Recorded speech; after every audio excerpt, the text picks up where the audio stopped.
प्रिय विद्यार्थियों, आज हम पढ़ने वाले हैं प्रकृति के मूल बल। तो प्रकृति के मूल बल पढ़ने के लिए आपको सबसे पहले प्रकृति के बारे में पता होना चाहिए। तो मैंने पहले भी बताया था कि इस पूरे ही ब्रह्मांड में वैश्विक, अजैविक और जैविक घटक प्रकृति के अंतर्गत आते हैं। प्रकृति पूरी की पूरी, पूरा ब्रह्मांड, जितना हम कल्पना कर रहे हैं ब्रह्मांड की, उससे भी बड़ी प्रकृति होती है। तो हम यहां पर पढ़ने वाले हैं प्रकृति के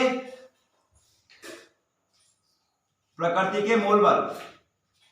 प्रकृति के मूल बल। तो मैं बात कर लेता हूं प्रकृति के मूल बल कहते किसे हैं। तो आप लोगों को बता देता हूं प्रकृति के मूल बल किसे कहते हैं। तो बेटा, प्रकृति के मूल बल क्या है, ध्यान से समझना।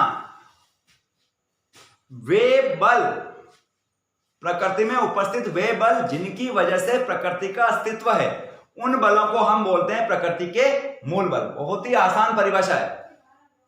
प्रकृति में उपस्थित वे बल जिनकी वजह से प्रकृति का अस्तित्व संभव है, उन बलों को प्रकृति के मूल बल कहते हैं। समझ गए होंगे, इसमें कोई भी दिक्कत नहीं आएगी। ऐसे मूल बल प्रकृति में 4 निर्धारित किए गए हैं, या 4 अभी तक हमें पता है। अगर ये 4 मूल बल नहीं होते तो प्रकृति भी नहीं होती। सूर्य, पृथ्वी, आप, मैं, ये मोबाइल, ये सब कुछ नहीं होता। प्रकृति में कुछ भी नहीं होता, प्रकृति ही नहीं होती अगर ये मूल बल नहीं होते। तो चारों मूल बलों के बारे में मैं आप लोगों को बता देता हूं। नंबर 1 बारे में बताता हूं मैं प्रकृति के मूल बलों में। नंबर 1 हो जाएगा आपका गुरुत्वाकर्षण बल। गुरुत्वाकर्षण बल पहला, ठीक है। दूसरे के बारे में अगर मैं बात करूं तो विद्युत चुंबकीय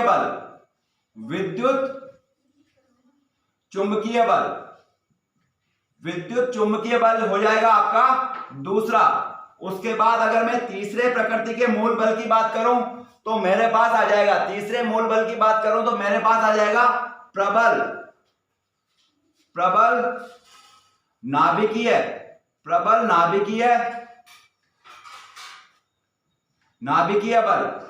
नाभिकीय बल। उसके बाद नंबर 4 की बात करूं तो मेरे पास आ जाता है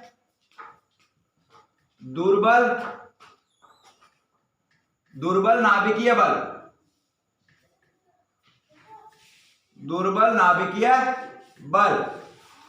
हमारे पास ये 4 मूल बल है। गुरुत्वाकर्षण बल, पहला गुरुत्वाकर्षण बल, दूसरा विद्युत चुंबकीय बल, तीसरा प्रबल नाभिकीय बल और चौथा दुर्बल नाभिकीय बल।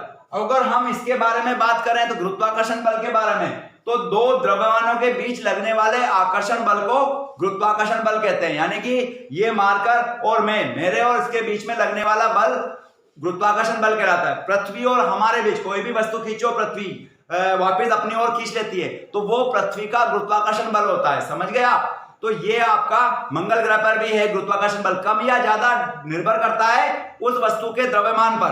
तो छोटी वस्तु को बड़ी वस्तु अपनी ओर खींच लेती है। समझ गए। हमारा गुरुत्वाकर्षण बल पृथ्वी पर इसलिए प्रभावी नहीं है क्योंकि हम बहुत छोटे हैं पृथ्वी की तुलना में, इसलिए पृथ्वी का गुरुत्वाकर्षण बल बहुत ज्यादा शक्तिशाली है। अब हम दूसरे बल की बात करते हैं, विद्युत चुंबकीय बल की।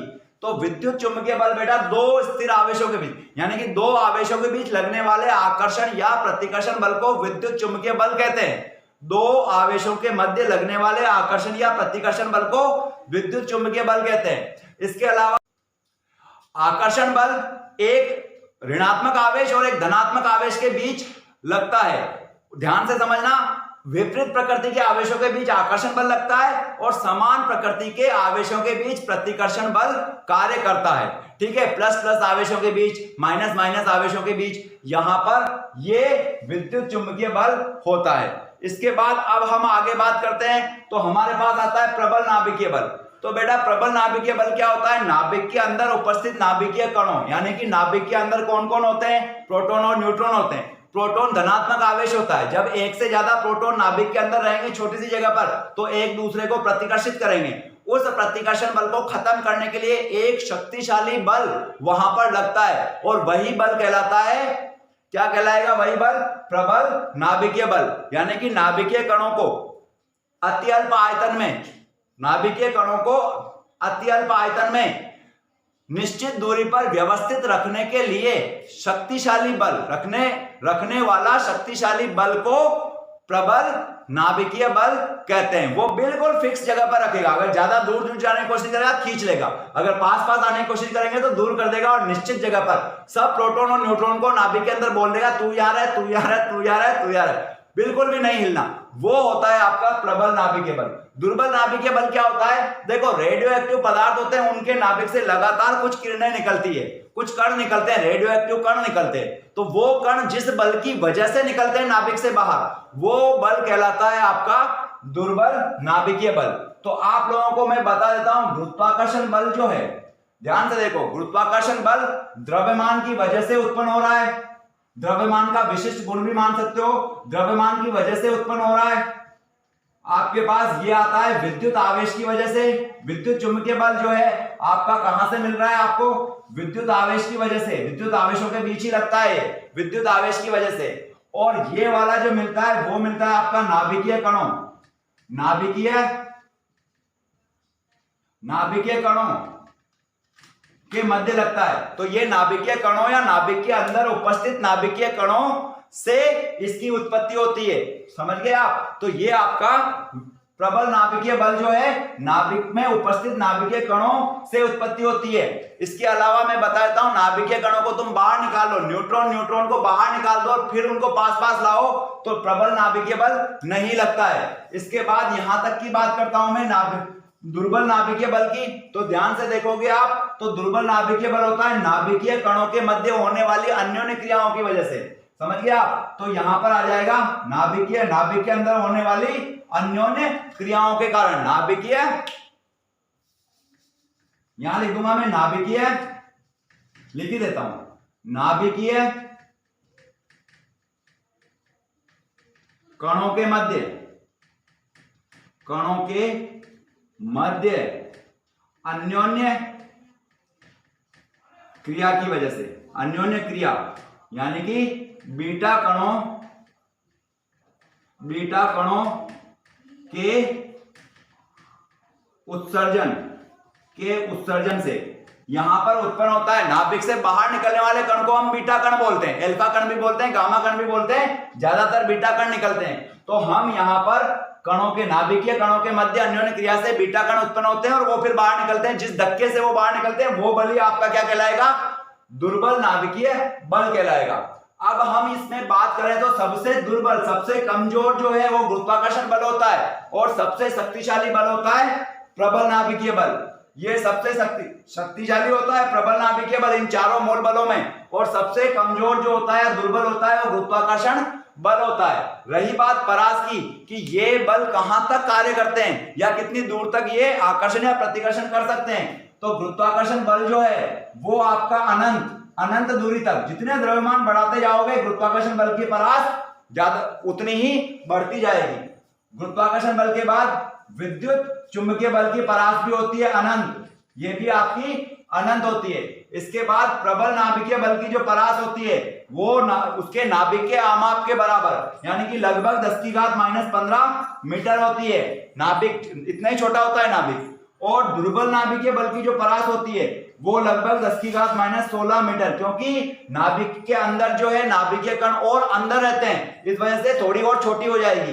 तो इतनी सी दूरी पर, इतनी कम दूरी पर प्रबल नाभिकीय बल कार्य करता है और इतनी कम दूरी पर दुर्बल नाभिकीय बल ही कार्य कर पाता है। जबकि गुरुत्वाकर्षण बल और विद्युत चुंबकीय बल जो है वो अनंत दूरी तक कार्य कर सकते हैं, प्रभावी होते हैं। द्रव्यमान बढ़ाते जाओ, आवेश बढ़ाते जाओ, दूरी, प्रभाव वाली दूरी जो है बढ़ती जाएगी। तो इन सब बलों को अलग अलग हम आगे पढ़ने वाले हैं।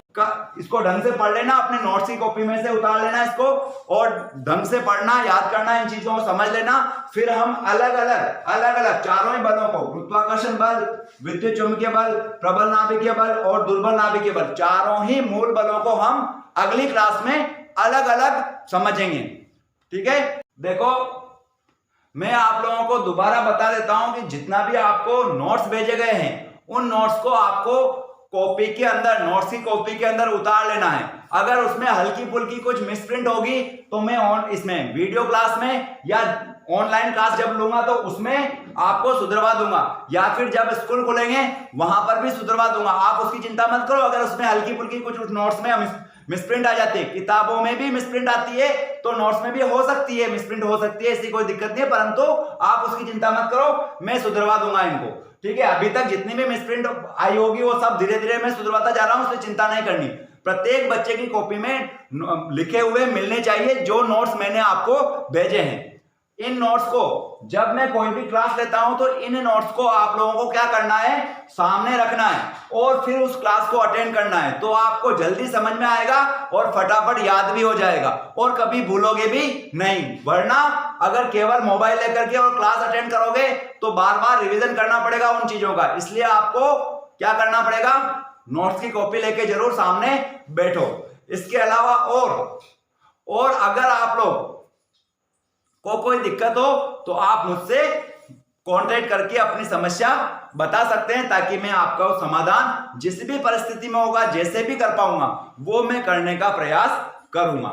ठीक है, 11 साइंस में आप पहली बार फिजिक्स पढ़ रहे हो, एक अलग सब्जेक्ट, तो इस वजह से आपको थोड़ा सा अपना तरीका बदलना तो होगा ही होगा।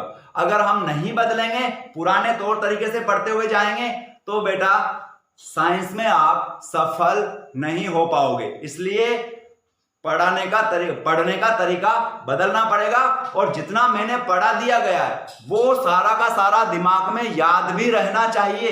ऐसा नहीं है पढ़ा दिया बाद में याद कर लेंगे, जब परीक्षा होगी तब याद कर लेंगे, रिवीजन बाद में कर लेंगे, बिल्कुल नहीं। आपको साथ साथ याद करते हुए ही चलना है। समझ गए? क्लियर?